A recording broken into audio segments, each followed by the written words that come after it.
Brasilinas e brasilinos, fala meus caros prisioneiros sobreviventes da ilha de Janja. Mas estou aqui, cuidando desse velho. Janja!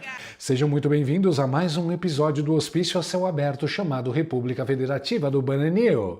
Se você achava que o Brasil estava apenas passando por uma crise institucional qualquer, parabéns, você é um otimista incurável. A verdade, nua, crua e desdentada, é que a nossa realidade política foi roteirizada por uma versão esquizofrênica dos Trapalhões. E olha que eu tô falando da época em que eles ainda fingiam ter alguma graça, lá nos anos 80 e 70.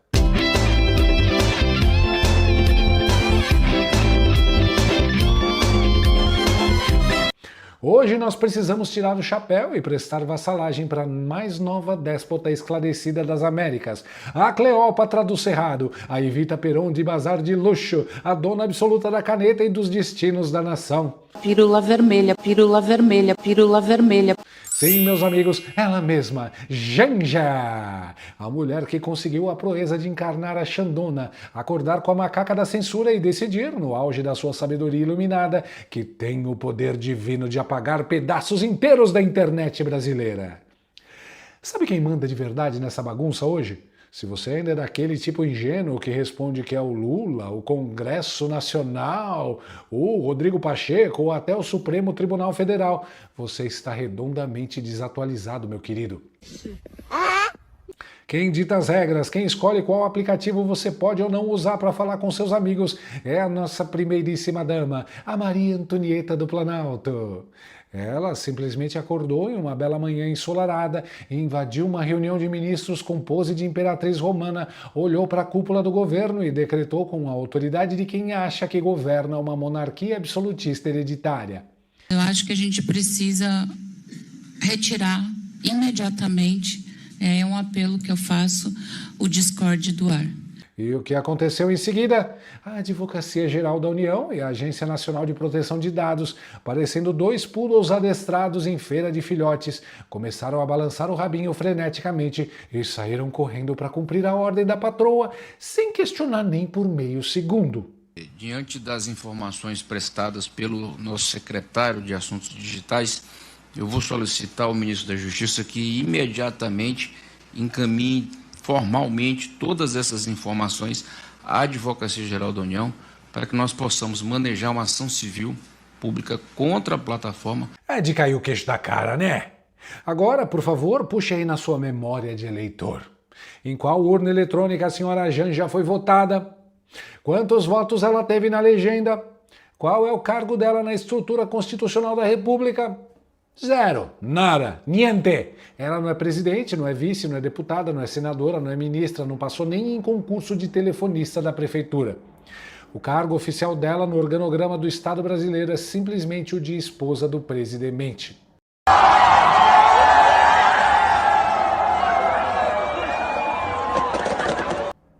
Mas, na cabeça oca do nosso estamento burocrático, parece que o matrimônio com o chefe do executivo vem acompanhado de um passe livre para cometer tiranias e atropelar as liberdades de dezenas de milhões de cidadãos. Quando uma figura sem voto, sem mandato e sem qualquer respaldo legal estala os dedos e a máquina inteira do Estado obedece feito súdito medieval de joelhos na lama, a nossa Constituição já foi pro lixo, virou papel de enrolar pamonha e a tão falada democracia que eles juraram defender virou só um bibelô mofado na prateleira do autoritarismo. Take action to end poverty now and to combat climate change. E vocês acham que o show de horrores para por aí? Se fosse apenas uma crise padrão de prepotência ditatorial, já seria vergonhoso. Mas a tragédia é que a nossa autoproclamada czarina da censura é de uma ignorância técnica e factual que beira o inacreditável. Ela decidiu subir no palanque da moralidade barata, usou a dor de uma família e a tragédia absolutamente terrível de uma garota de 13 anos de idade lá em Naviraí para justificar a sanha persecutória do governo e pedir a cabeça do Discord numa bandeja de prata. Só tem um pequeno detalhe, uma insignificante minúcia que a nossa brilhante estrategista da censura convenientemente esqueceu de checar no alto da sua soberba. O crime não aconteceu no Discord. Deixa eu falar bem pausadamente para ver se o eco chega até o gabinete do Planalto. A violência hedionda aconteceu durante uma chamada de vídeo privada no Instagram e as imagens foram posteriormente disseminadas no Telegram. O Discord não teve absolutamente nada a ver com o crime original. O crime de Naviraí não foi cometido no Discord.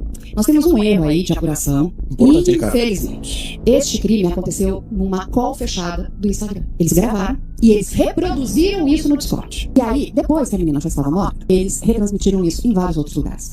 Um deles foi no Discord, para um montão de adolescentes assistirem aquele horror que eles chamam de LULZ, luz. É a mais pura manifestação do poste mijando no cachorro, da vovó do Zap que não sabe a diferença entre um modem de internet e uma fritadeira elétrica, mas acha que tem autoridade moral para desligar a rede inteira. Agora fica aqui a pergunta de $1 milhão. Já que a Janja quer posar de paladina da justiça cibernética e os fatos estão escancarados na mesa, cadê a coragem dessa mulher para vir a público admitir que falou uma besteira do tamanho de um bonde? Onde está o pedido de desculpas humilde e o ofício da AGU exigindo o banimento imediato e irreversível do Instagram? Duvido! Quero ver essa valentia toda na hora de peitar o Mark Zuckerberg e a Meta. Vai lá, Janja! Seja coerente com o seu delírio. Manda bloquear o Instagram no Brasil inteiro. Vai ser um espetáculo maravilhoso? Os influencers petistas, os artistas do Leblon e a militância gourmet do Projac vão simplesmente adorar perder o ganha-pão deles porque a Imperatriz resolveu banir a rede deles por coerência. Mas com a Meta ela não mexe, né? O negócio dela é bater em gamer, em desenvolvedor de software, em estudante e em jovem que usa o Discord para jogar conversa fora e estudar à noite. E é claro que esse tiro monumental no próprio pé não passaria batido. O deputado Nicolas Ferreira viu essa jogada de mestre da nossa primeira desgrama e praticamente enviou um buquê de flores para o Palácio da Alvorada em agradecimento. Faltando pouquíssimo tempo para as eleições, com o eleitorado jovem já com os 2 pés atrás com o governo das taxas infinitas, o PT resolve mexer exatamente no vespeiro de dezenas de milhões de jovens que só queriam usar o aplicativo em paz. O Nicolas não teve piedade e deu o troféu de ouro da oposição para quem realmente merece. Dá uma olhada no estrago. Da nossa camisa 10 e faixa aqui, a Janja, que acaba de, através da sua influência, derrubar as lives no Discord. É um apelo que eu faço. A gente precisa bloquear o Discord no Brasil de qualquer forma. A gente precisa encontrar instrumentos para isso acontecer, ministro. E segundo a lógica da esquerda, você sempre tem que derrubar a plataforma no criminoso, né? Então, se for assim, nós vamos ter que proibir faca também. Faca mata gente. Nós vamos ter que proibir o Instagram também, porque o Instagram também tem lives e postagens criminosas. Nós vamos ter que proibir os carros também. Carro também usa para poder matar gente. Então, assim, inacreditável que você derruba as lives do Discord, mas não tem nada para poder combater o criminoso. Mais uma vez, obrigado, Janja, porque o eleitorado jovem desse país vai amar. Uma salva de palmas para a Janja. Muito obrigado, Janja! Nossa vez! Sensacional! É isso! A Janja é, sem sombra de dúvidas, a nossa camisa 10 e faixa, jogando com a camisa da oposição e fazendo gol contra de bicicleta toda a santa semana. Repare na genialidade da lógica progressista tupiniquim. Se um psicopata comete um crime usando uma ferramenta, a solução do cérebro de geleia da esquerda nunca é identificar, julgar e prender e apodrecer o criminoso na cadeia. Não! A solução genial deles é punir, perseguir e banir a ferramenta, usada por milhões de pessoas inocentes. É uma linha de raciocínio tão brilhante que, se a gente aplicar até as últimas consequências, o governo vai ter que proibir a venda de facas de cozinha para erradicar os homicídios, proibir o garfo para acabar com a obesidade, banir os carros para zerar os acidentes de trânsito e, quem sabe, proibir o oxigênio. Afinal de contas, todo bandido respira antes de assaltar alguém. A senha estatal é tão tosca que prefere castigar 100 milhões de usuários honestos do que trabalhar de forma séria para punir o marginal. Eles não querem resolver a criminalidade, eles querem o pretexto perfeito para controlar o fluxo de informação e decidir o que você pode ou não ver na tela do seu celular. Mas o nível do absurdo escalou tanto, a aberração jurídica e política ficou tão escancarada que nem a máquina de passar pano oficial da Rede Globo conseguiu conter o vazamento. Senhoras e senhores, preparem a pipoca e o calmante, porque nós testemunhamos um verdadeiro milagre da natureza na televisão aberta. O jornalista Guga Chucro, digo Chakra, que passou anos em coma profundo relativizando os arroubos autoritários da República, simplesmente acordou do transe. O homem entrou em curto-circuito ao vivo e confessou com todas as letras a vergonha internacional em que o Brasil foi jogado. Solta esse momento histórico da TV brasileira.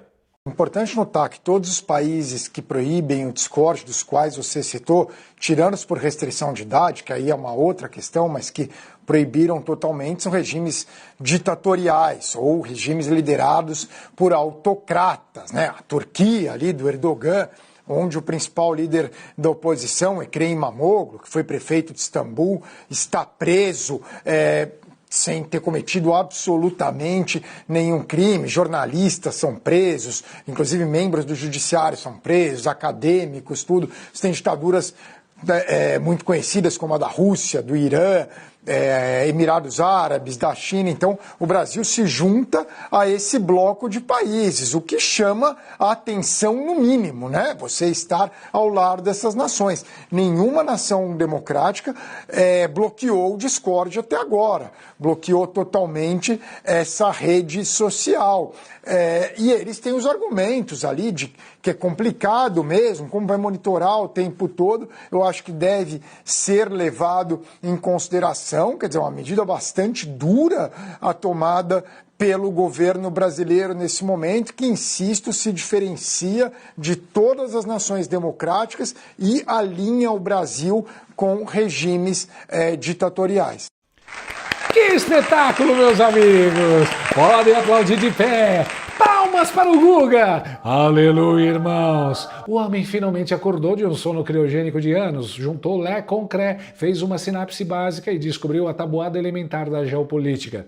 Se apenas ditaduras teocráticas e autocracias sanguinárias banem o Discord e o governo brasileiro quer banir o Discord, adivinhem só no que o Brasil acabou de se transformar? Num regime autoritário de terceiro mundo governado por aspirantes a ditador de República de Bananas. Não tem como desenhar mais claro do que isso. Hoje eu venho aqui falar de um assunto muito sério, o Discord.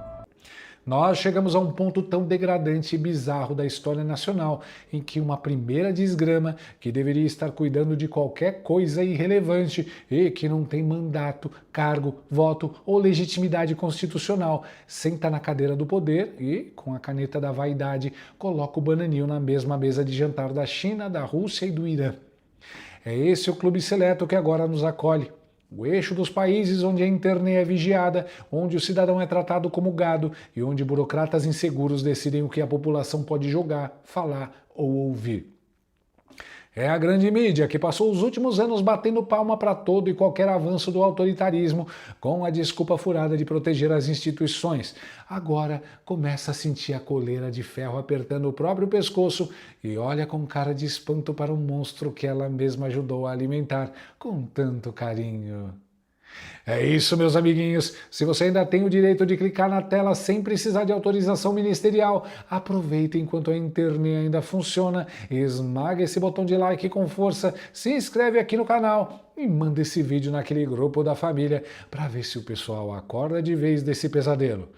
Eu vou ficando por aqui antes que a nossa Bob Esponja do Planalto passe de apito na boca e mande a AGU suspender o meu canal por correr no corredor da internet. Um grande abraço a todos vocês, fiquem com Deus e até a próxima loucura do nosso manicômio tropical. Fui. Meus queridos jegues comunistas, trago notícias bombásticas. O grande estadista Lula decidiu me nomear embaixadora do Brasil em Washington. Sim, meus amores, agora sou oficialmente a ponte entre o Brasil e os Estados Unidos. Minha missão será de altíssima relevância nacional. Lula quer que eu use meu sorriso irresistível, meu carisma arrebatador, meu charme hipnótico e, claro, minha habilidade ímpar de convencer até pedra virar areia. Gostou desse vídeo? Então inscreva-se no canal, comente, curta e compartilhe com seus amigos. Não gostou? Compartilhe com seus inimigos. Até o próximo vídeo, se o mundo não acabar antes. Por hoje é só.